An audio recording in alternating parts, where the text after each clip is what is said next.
Hi, boys and girls. I'm the reading teacher. Have you ever wondered why an author would write a non-fiction book? Remember, non-fiction books tell us true things. They often give us facts about animals and plants and real-life events that happened. Can you think of a reason why an author would like to write a book about true things? That's right, so that we can learn new information. And I have a book today called Guess What is Growing Inside This Egg? And when I read this book the first time, I learned lots of new information that I had never heard before. This book is written in such a fun way. Mia Posada illustrated and wrote this book, and she gives us clues on every page as to what is growing inside the egg. Now, as good readers, we're going to use the words from the text and the pictures to help us figure out what animal she's talking about. Are you ready to help me? Guess what is growing inside this egg by Mia Posada. This egg sits snugly on its father's feet. He warms it with his body's heat. Under his feathered belly, it's cozy and warm, safe from the icy Antarctic storm. Can you guess what is growing inside this egg? So use the clues that the author gives us, like it's in the Antarctic and it's cold outside but warm in here, and it lays on its dad's feet. Do you know what animal comes out of an egg that its dad helps to keep warm? Are you thinking of a penguin? Wow, way to go. This penguin or chick lives in Antarctica, one of the coldest, windiest places on Earth. When it is hatched, its mother returns from the sea to help care for it. Now its father needs to hunt for food. He hasn't eaten in the 2 months that he has cared for the egg. The mother and father penguins take turns holding the little chick on their feet to keep it warm, and going to the sea to hunt for fish and squid to feed it. Once it grows its waterproof feathers, the chick will be able to swim and hunt on its own. Can you guess what is growing inside these eggs? This mound of dirt and sticks piled high makes a safe nest for these eggs to lie. Predators of the swamp had better keep back. This sharp-toothed mother will attack. All right, so the clues that it gives us in the text, things like sharp-toothed mother, that it's living in the swamp. Its nest is made out of dirt and sticks. And look at the picture. Here's a clue right here. What do you think? Did you say alligators? Great job. These baby alligators will grow to be 9 or more feet long. They spend most of their time in the swamp water, floating on the surface or diving below like a submarine. They use their long tails as paddles to push themselves through the water. They hunt for birds, turtles, snakes, and fish to eat. Alligators cannot chew their food. They grab their prey with their strong jaws and swallow it whole. Boys and girls, that was something that I learned. I never knew that alligators didn't chew their food like you and I do. Alligators swallow their prey whole, and I never knew that. Let's see if we can figure out what's growing inside these eggs. Tall lakeshore reeds help hide the nest where these eggs lie under their mother's breast. So look at the clue here in the illustration and look at what she tells us in the words. We've got lakeshore reeds. We know that this nest is under the mother sitting on the nest and keeping it warm. What do you think is inside these eggs?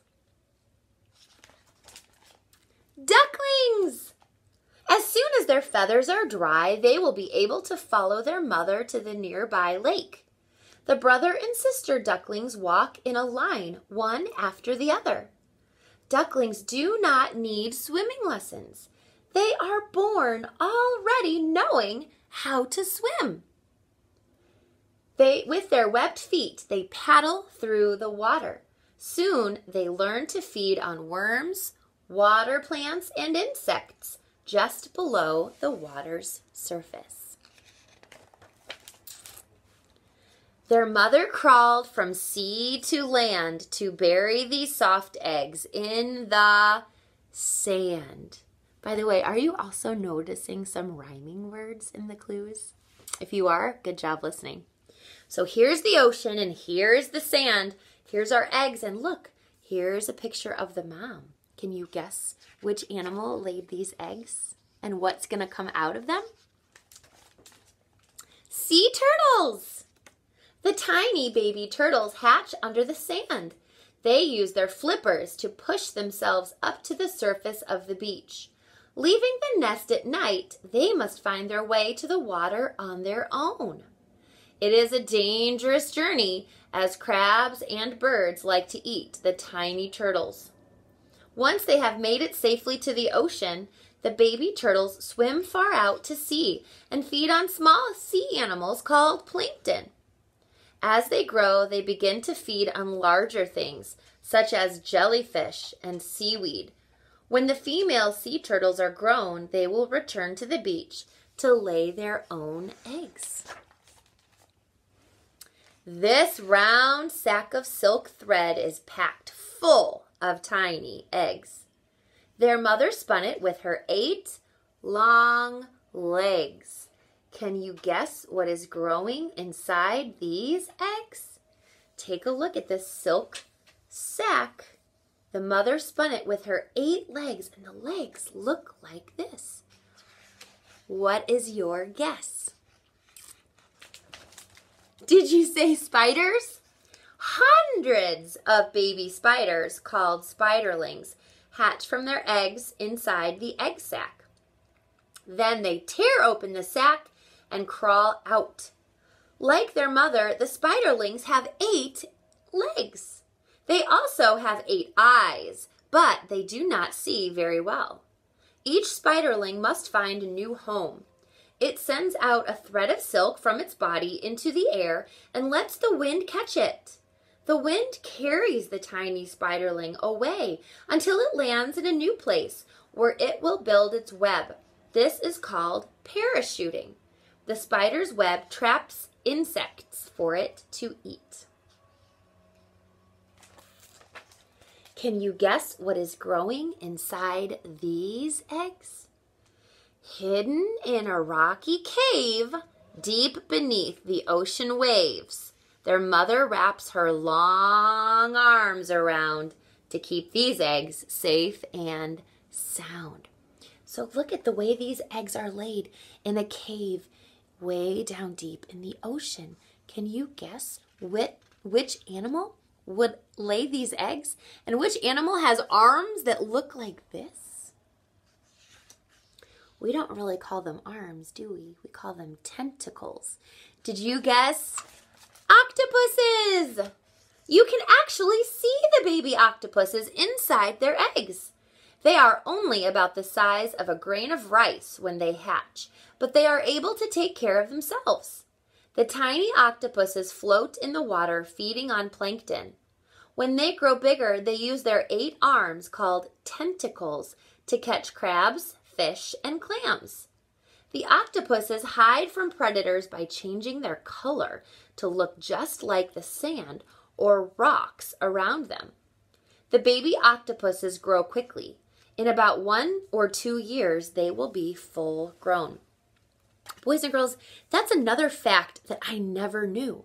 I never knew baby octopuses could change their color to blend in with their surroundings so that their predators wouldn't find them. Can you think of another animal that does that can change its color so that a predator can't find it? It's a little lizard called a chameleon. That's right. Something I love what Mia Posada did, at the back of the book, she wrote actual egg sizes, or the actual size of eggs. Here is the penguin egg that she was writing about. This one is the octopus egg, one of hundreds that the octopus lays at a time. A sea turtle egg, a duck egg, an alligator egg, and look at this tiny, tiny spider egg.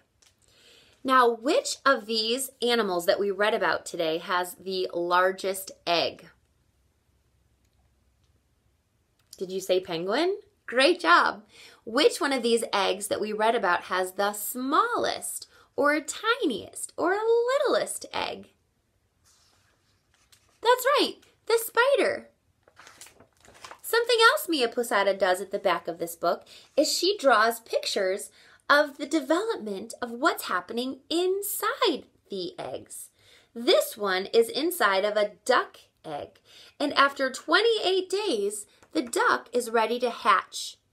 But it starts as a little germ spot right inside the yolk. Did you know that the yolk is the food that the baby eats while it's developing? And look at, it's growing bigger and bigger and bigger until finally, after day 26, it's going to hatch. Using its egg tooth, it will crack open the egg and come out. I'm going to teach you a really tough word. It's called oviparous. Can you say that? Oviparous. Oviparous is an animal that hatches out of an egg. Do you hatch out of an egg? No, you are viviparous. Animals that hatch out of eggs are called oviparous. Can you remember one of the animals in this story that hatches out of an egg?